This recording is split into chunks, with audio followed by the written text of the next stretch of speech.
Olá, bom dia. Nós vamos começar hoje um bate-papo. Esse bate-papo vai ficar aí disponível para você mandar dúvidas, se você quiser, e enviar as dúvidas para mim, para que, sabendo, a gente possa conversar a respeito. Nós vamos começar baseado numa obra chamada Tattva-bodha. Essa obra é uma obra inicial de estudo de Vedanta. E eu estou começando baseado num livro escrito sobre essa obra, então é uma interpretação desta obra, né? Feita pelo professor Paulo Vieira, que dá aula de Vedanta lá no Porto, em Portugal.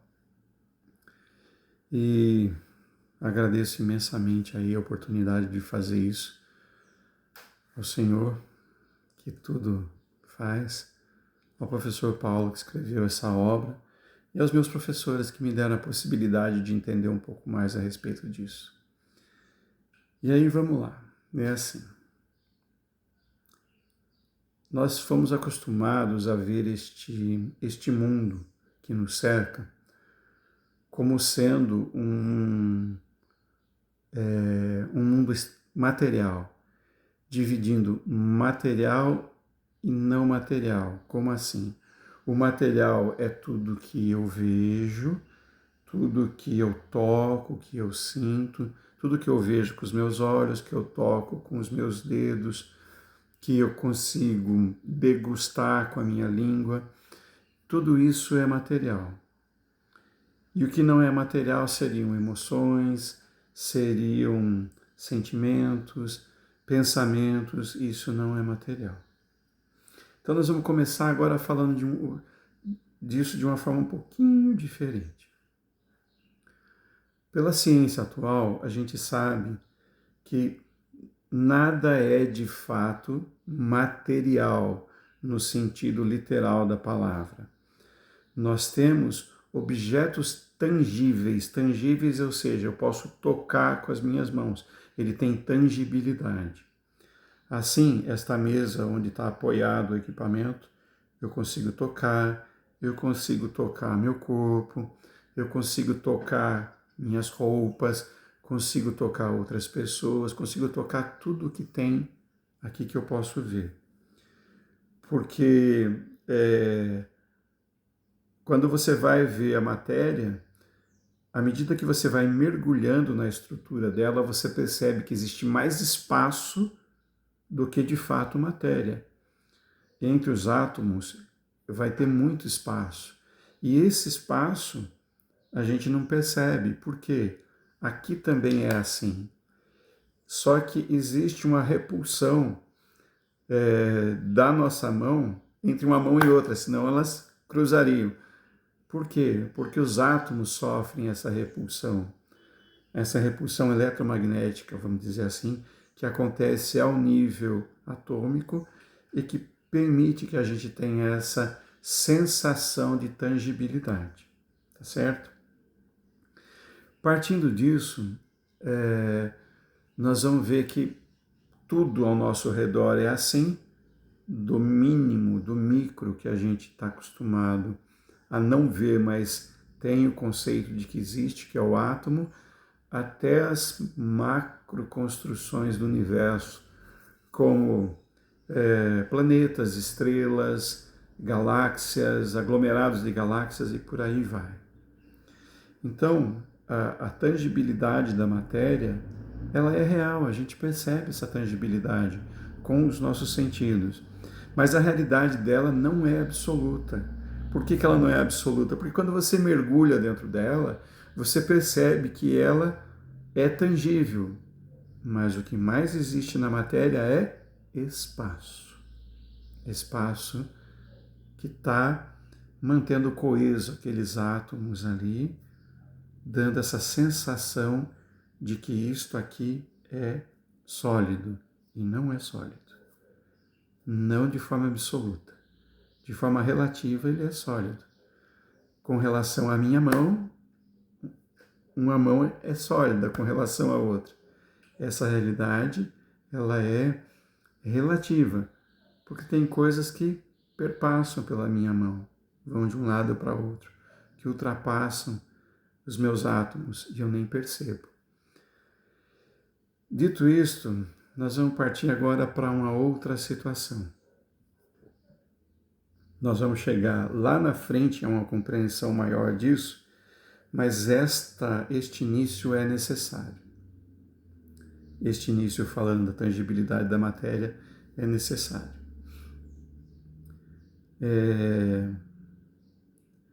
Os seres humanos, vivendo em coletividade, desde lá atrás, quando os seres humanos começaram a se reunir em grupos para se fortalecer, para se proteger, para se auxiliar no desenvolvimento daquilo que precisavam, fosse segurança, alimentação, qualquer coisa. Tem 4 buscas principais que o ser humano busca. A primeira busca, na tradição indiana, na tradição védica, é chamado Artha. Artha é a busca por segurança. Então é assim, os seres humanos se reuniam, como ainda hoje é assim, buscando segurança. Vamos ver por 2 lados isso. Tem a busca da segurança pelo coletivo, então eu vou me reunir em grupos afins que vão proteger os interesses que eu tenho, por exemplo, como empregado de uma empresa, como participante, membro de uma associação filosófica, religiosa ou política, como família, como membro de uma família. Nós vamos nos reunir em grupos buscando esta segurança. Esse é um lado. Mas tem um outro lado também, que é o individual, que o ser humano vai buscar segurança. Ele vai procurar um lugar para se sentir seguro, para se sentir protegido, mas não só isso. Ele vai buscar também condições que favoreçam essa sensação de segurança. Por exemplo, nós tivemos ao longo de milhares de anos ameaças à nossa vida. E daí nós fomos nos acostumando a viver em grupos, a construir casas, a construir abrigos, e isso foi se refinando ao longo do tempo à medida que a sociedade vai se modificando. Nós vemos que no campo, nos lugares mais afastados das cidades, as pessoas moram em casas que não têm tanta proteção aparente quanto tem nas cidades. Mas normalmente eles têm armas. Como disse um amigo meu há muito tempo atrás, Benedito, eu tenho uma arma que acerta 1.500 metros de distância, se a minha mira for boa. Se não acerta, ela vai assustar, porque eu moro na zona rural. E se eu não tiver esta proteção, até a polícia chegar aqui, já era, né? E ele tinha lá produtos que ele utilizava nas plantações, e são produtos muito caros. E os bandidos buscam isso, né? Além de buscar também invadir a casa, roubar e fazer um monte de coisa, né? Nas cidades, isso existe de uma forma diferente, porque tem polícia instituída e que chega fácil em qualquer local da cidade. E por isso, normalmente, a nossa sensação de segurança é maior.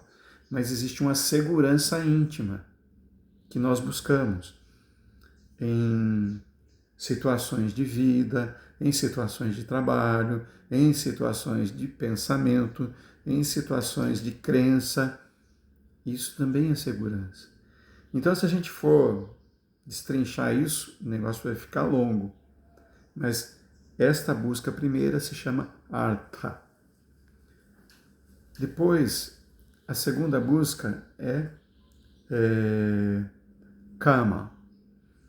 Kama foi traduzido como desejo. Desejo por uma série de coisas. Então eu tenho desejo para me alimentar, para me satisfazer, para satisfazer os prazeres que eu posso ter como ser humano de várias formas, para satisfazer as necessidades que a minha mente vai criando.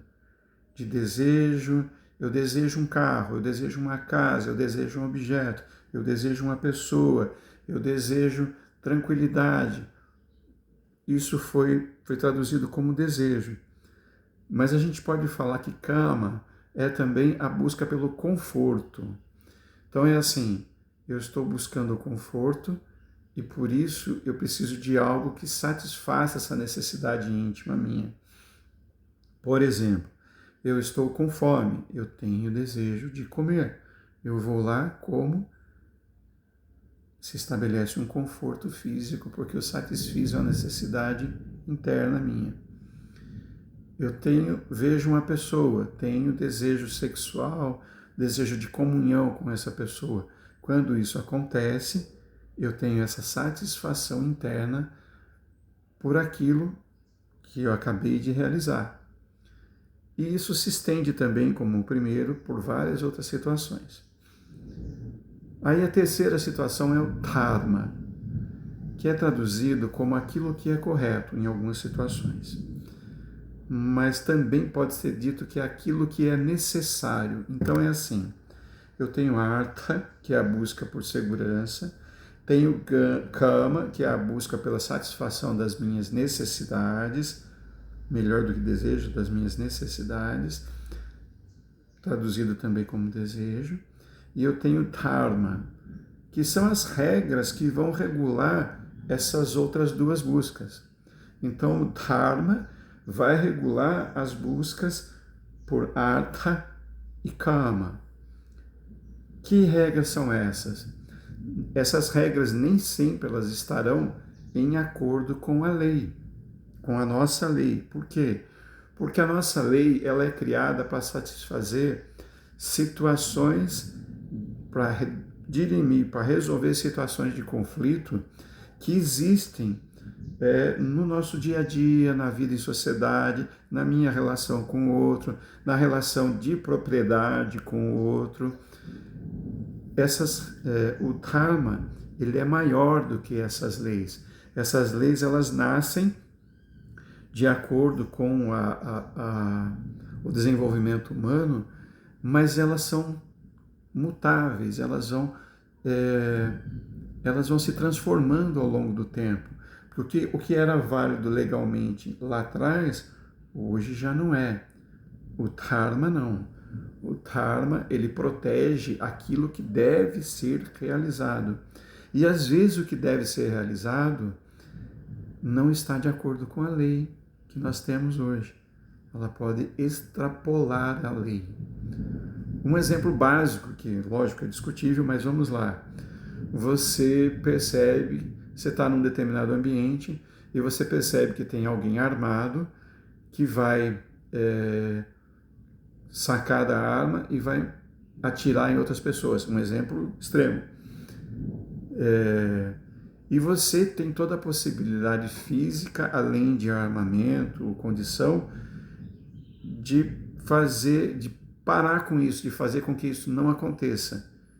E aí você saca de uma arma, se você tiver uma faca, qualquer coisa, e tira a vida da pessoa que iria tirar a vida de outras pessoas. Pela nossa lei, isso é contrário. A pessoa vai ter que se defender, vai ter que fazer uma série de coisas, uma série de procedimentos legais para mostrar, olha, eu não fiz isso por maldade, eu não fiz isso, eu fiz isso visando um bem maior. No dharma, isso já está explícito. É assim, eu não vou permitir que seja causado mal se eu posso impedir. Eu não vou permitir que algo que vá ofender a busca por segurança, por desenvolvimento seguro, por conforto, aconteça se eu tiver a possibilidade de interromper isso.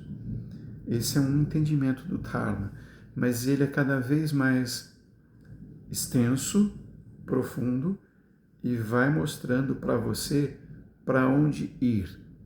Às vezes você tem uma atitude mais enérgica que chama atenção para que alguém não ultrapasse o limite que é seu, que é da sua segurança, que é do seu conforto, às vezes não sempre, essa imposição de limites, não necessariamente de forma agressiva, mas essa imposição de limites, ela vem como uma lei, como dharma. Eu tenho que impor limites para que eu tenha a minha integridade física, psíquica, social, energética, espiritual, seja respeitada. Então isso é seguir o dharma. O dharma ele vai se tornando uma linha mestra que vai dirigir as buscas naturais do ser humano. Lá atrás, considerado como, vamos dizer assim, linha mestra de condução da sociedade, fazia com que as pessoas tivessem, além das leis civis ou penais e de outros tipos de leis, um ordenamento natural que as pessoas deveriam seguir para que a vida em sociedade fosse desenvolvida de forma saudável. Aí, além dessas 3 buscas, que eu vou falar de novo, Artha, Kama, Dharma, tem a 4ª, que é considerada a principal delas, que é Moksha. Moksha é o quê? Moksha é entendido como liberação. O que é a liberação? A liberação do sofrimento. Todos nós, seres humanos, na verdade, todos nós, seres vivos, temos dor. E a dor é igual para todo mundo. Todo mundo tem dor. A dor existe para a árvore, a dor existe para os vegetais, né? A árvore e os vegetais, existe para os animais, toda a classe de animais, existe para a Terra, para o planeta, existe para os seres humanos. E a dor, ela é entendida como algo que vem para causar uma ruptura, uma transformação em cada um. O sofrimento já é diferente. O sofrimento, ele é a capacidade que uma pessoa tem de sofrer dor e ser mais ou menos sensível a esta dor. Então nós vamos falar de sofrimento. Primeiro dor, segundo sofrimento, para depois chegar em moksha. Um vegetal, se você é jardineiro, por exemplo, você vai pegar uma primavera, que é uma planta que cresce muito, e enquanto os galhos dela forem flexíveis, porque eles ainda estão verdes, você pode prender eles em determinados formatos, que quando ele ficar um pouco mais velho, ele vai ficar rígido, não seco, rígido, e vai manter aquela forma que você deu, que você colocou. E inúmeras plantas são desta forma. Se você pegar uma árvore que está nova e você colocar nela um apoio que mantenha ela inclinada, ou corta uma parte do tronco dela por um lado para que ela incline, você vai manipular a forma de crescimento, a forma que o crescimento dessa planta vai ter mais tarde. Isso com planta. Com o reino animal, a dor vai ser maior ou menor dependendo da situação. Um animal em situação de risco de vida, e isso também vale para o ser humano, ele não vai sentir a dor. A dor vai ser minimizada pela necessidade de se proteger e manter a própria vida. Então, o sofrimento aí ele é diminuído. A gente vê inúmeros casos, falando de seres humanos que estão no reino animal, né? De seres humanos que passam por situações extremas de acidentes, e a pessoa só vai perceber que se machucou, que se cortou, que se esfolou, que aconteceu alguma coisa com ela, quando passa aquele nível de estresse que estava ameaçando a própria sobrevivência dela. Então, ali, ela teve a busca por segurança minimizada para proteger a si mesmo, e depois ela vai sentir e pensar nisso.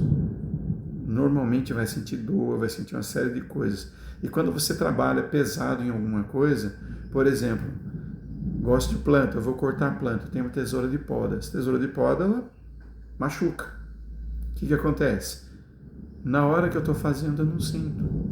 Estou podando uma primavera, como eu disse, estou podando, os galhos são mais grossos. E eu não percebo. Mas depois, a hora que o corpo esfria, que eu tomo um banho, eu falo, nossa, eu machuquei. Como que eu machuquei? Eu não percebi. Mas no afã de fazer aquilo que eu desejo, eu não percebo. Aí nós vamos evoluindo nesse sentido de que o sofrimento ele pode ser entendido. E se ele for entendido, compreendido dentro de algo que é aceitável para mim como ser humano, para que eu possa atingir um determinado objetivo, eu vou ganhando espaço interno. E esse espaço interno, ele vai me permitindo diminuir algumas coisas dentro de mim que permitem que o sofrimento não se estabeleça de forma tão fácil. Vamos lá. Eu tenho um ego muito pronunciado. E aí eu discuto com pessoas por qualquer coisa. E aí eu vou, de repente, falar assim, nossa, eu preciso mudar esse tipo de comportamento, me causa problemas. Porque qualquer coisa que a pessoa fala, eu já explodo, já mando no meio do inferno, já se ferrar você. E já encrenco, já rasgo, já tenho problemas. Então, quando eu começo a perceber, eu falo assim, não, isto não é saudável, nem para a minha saúde física, porque aumenta meu batimento cardíaco, eleva a minha pressão, pode me causar uma série de problemas físicos, inclusive. É melhor que eu faça diferente, é melhor que eu comece a reagir de forma diferente. E aí, quando alguém, por exemplo, eu tenho dificuldades no trânsito, estou dirigindo o carro, alguém faz uma barbeiragem, me fecha tal. Antigamente era mandava no meio do inferno, falar um monte de coisa. Hoje em dia, a inteligência emocional está um pouco mais desenvolvida. E aí é a hora que eu paro e falo assim, respiro, centro meu pensamento e falo assim, peraí, a pessoa pode não ter feito isso propositalmente. Então, deixa pra lá, bobagem, não vou reagir. E se ainda assim ela fez propositalmente, que pena para ela, não para mim. Ou seja, eu estou gerenciando o meu sofrimento que foi baseado numa dor. Sofrimento de o que essa pessoa está fazendo comigo? É uma dor que aconteceu. Eu fui violado no meu campo emocional por alguém que ultrapassou, saiu na frente e fez alguma coisa. E isso gerou um sofrimento. E esse sofrimento está sendo gerenciado por uma inteligência emocional um pouco mais desenvolvida. É um exemplo básico, mas com esse dá para você entender várias outras coisas. E à medida que você vai desenvolvendo isso, você vai tendo uma vida emocionalmente mais equilibrada, mais livre. Livre do quê? Do sofrimento.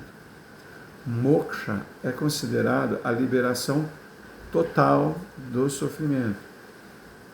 Ou seja, a busca humana começa por segurança, desejo, por seguir aquilo que deve ser seguido para que eu consiga atingir esses objetivos. E não é assim, esclarecendo uma coisa sobre o Dharma. Eu não vou fazer porque eu vou ter eu vou fazer algo bom para receber algo bom. Não é isso. O Dharma é Eu faço porque é o correto a ser feito, só isso. Basicamente, eu faço porque o que deve ser feito é isto. Mesmo que não seja considerado correto pelas leis estabelecidas, eu internamente entendo que aquilo é o correto a ser feito eticamente e é assim que eu ajo. Então vamos lá.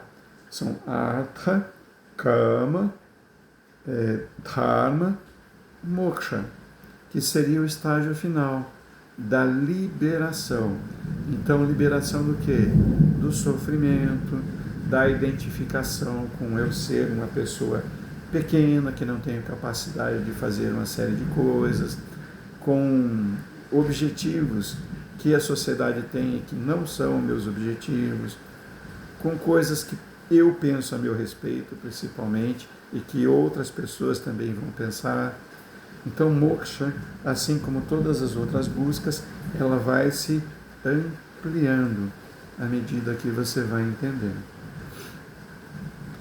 E aí, nós vamos descobrindo que este mundo não é exatamente como nós pensávamos que era, até eu começar a dissecar ele em partes, começando lá pela tangibilidade da matéria, pela grandeza deste universo que nós vemos, pelas buscas que não só o ser humano, todos os seres têm, e depois disso nós vamos seguindo para algo, um objetivo mais sublime, que é a liberação disso tudo e a desidentificação com este mundo que nós consideramos tão real, tão palpável, mas que tem uma realidade relativa.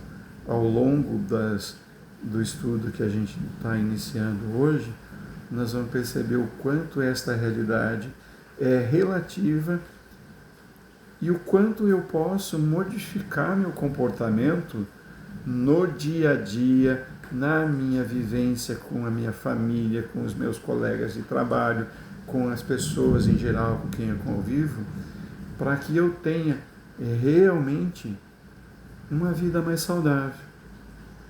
É a busca por uma vida mais saudável. Então eu tenho desejo de viver de forma mais saudável. Então eu vou buscar outros níveis de segurança.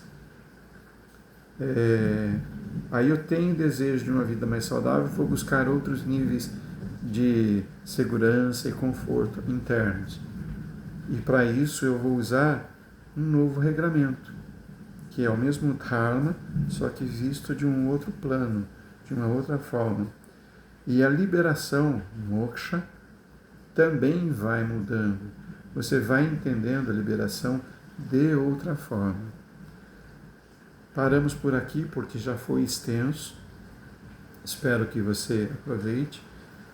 E qualquer dúvida que você tenha, mande para mim. Mande para mim que a gente vai tentar dirimir essas dúvidas aí para que você possa, para que a gente possa entender melhor. Se não ficou claro, se a exposição não foi clara, você pode dizer, olha, não entendi isto. Então você vai assistir mais de uma vez, de preferência 2 vezes, se possível 3 vezes, caso você tenha dúvidas, para que depois você possa falar assim, ficou nebuloso isto aqui para mim. E fica. Pode não ficar na hora, mas depois de um tempo, pensando sobre isso, vai ficar e você vai falar assim, peraí, isso aqui eu não entendi. É natural que a gente pegue algo que a gente nunca viu, qualquer coisa que eu nunca vi, eu estude a respeito e eu levo um tempo pensando sobre aquilo para que exista um amadurecimento da minha compreensão com relação àquele assunto e depois ele se torne conhecimento, tá certo? Então assim, assiste, pensa,